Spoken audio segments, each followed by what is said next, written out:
एक थी द्रौपदी, राजा द्रुपद की लाडली, जिसने अपनी बिटिया को अपने फैसले लेने, यहाँ तक कि अपना वर खुद चुनने की स्वतंत्रता दी। उसे ये आत्मनिर्भरता दी कि द्रौपदी ने चुना कढ़ाई में तेल में देखकर मछली की आंख में निशाना लगाने वाले धनुर्धर अर्जुन को, लेकिन अपने सपनों के राजकुमार का हाथ पकड़कर जैसे ही वह पिया के घर पहुंची, अपनी सास के गलत वचन के चलते बिना उसकी मर्जी के 5 भाइयों में बांटकर पांचाली बना दी गई। एक थी अहिल्या, ऋषि गौतम की पत्नी, इतनी खूबसूरत कि तमाम देवताओं समेत देवराज इंद्र का मन तक उसे पाने को डोल उठा। इंद्र ने छल से ऋषि गौतम का रूप धरा और अहिल्या के समीप पहुंच गए। इधर गौतम ऋषि ने ये देखा तो अहिल्या को पाषाण हो जाने का शाप दे दिया।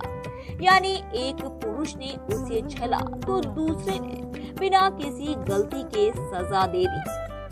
द्रौपदी और अहिल्या ही नहीं, ताउम्र पतिव्रता धर्म का पालन करने के बावजूद अग्नि परीक्षा के लिए मजबूर हुई माता सीता से लेकर विवाह के तुरंत बाद पति से 14 साल का विक्षोभ सहने वाली उर्मिला तक हमारी पुरानी कथाओं में ऐसी कई महिला पात्र मिलती है जिनकी निष्ठा, कर्तव्य, परायणता, त्याग का सही मोल नहीं किया गया। देखा जाए तो उनके साथ अन्याय ही हुआ। इन्हीं में से एक थी माधवी।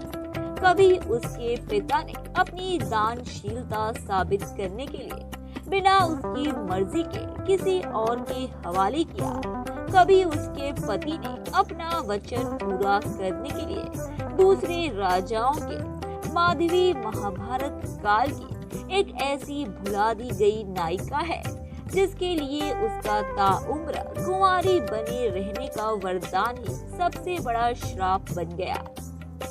गालव विश्वामित्र के प्रिय शिष्य थे। जब इनका अध्ययन पूर्ण हुआ तो नियम अनुसार गालव को गुरु से दीक्षा लेकर गृहस्थ आश्रम में प्रवेश लेने की अनुमति का अवसर प्राप्त हुआ।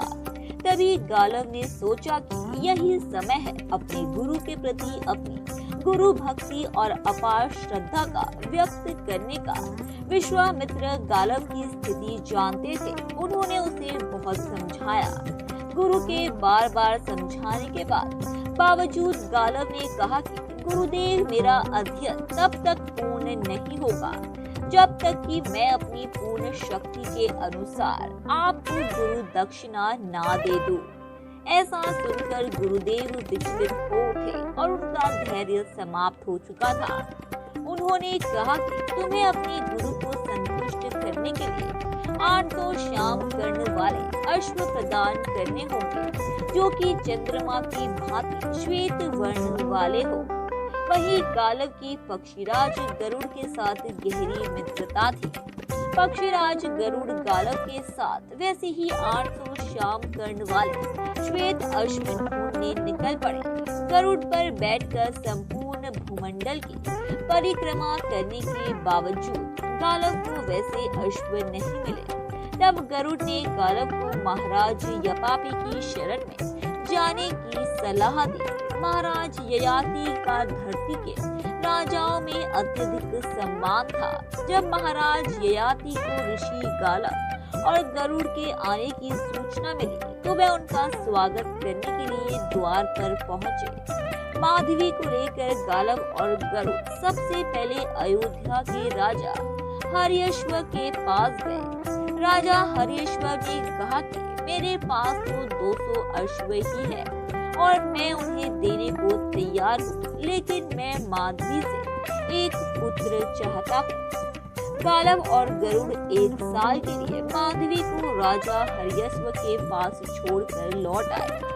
1 साल बाद जब राजा ने उन्हें 200 अश्व दिए और माधवी को लौटाया तो वह कुछ समय के लिए अश्व वहीं छोड़कर दूसरे राजा काशीराज, देवोदास और भोजराज कुशीनगर के पास गए। और उसी प्रकार उन राजाओं ने भी यही शर्त रखी कि उन्हें माधवी से एक एक संतान चाहिए। इस तरह 3 साल बीत गए और अब गालव के पास 600 अश्व थे और पूरी धरती पर अब श्याम कर्ण वाला एक ही अश्व नहीं था और साथ ही गुरु विश्वामित्र को दी गई अवधि भी समाप्त हो चुकी थी।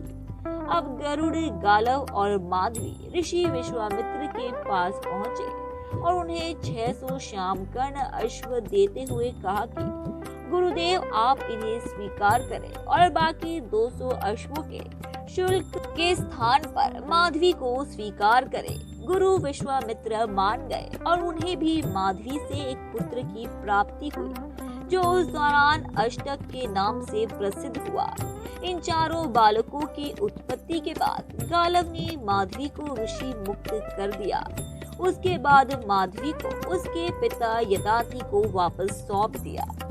धन्यवाद दोस्तों, उम्मीद है कि आपको हमारे द्वारा बताई गई जानकारी काफी पसंद आई होगी। इसलिए ऐसे ही रोचक तथ्यों और रहस्यों को जानते रहने के लिए हमारे चैनल को सब्सक्राइब करें, अपनी प्रतिक्रिया कमेंट बॉक्स में दें, उसे लाइक करें और अपने दोस्तों रिश्तेदारों को भी इस जानकारी से रूबरू कराने के लिए हमारे इस चैनल को ज्यादा से ज्यादा शेयर करें। धन्यवाद।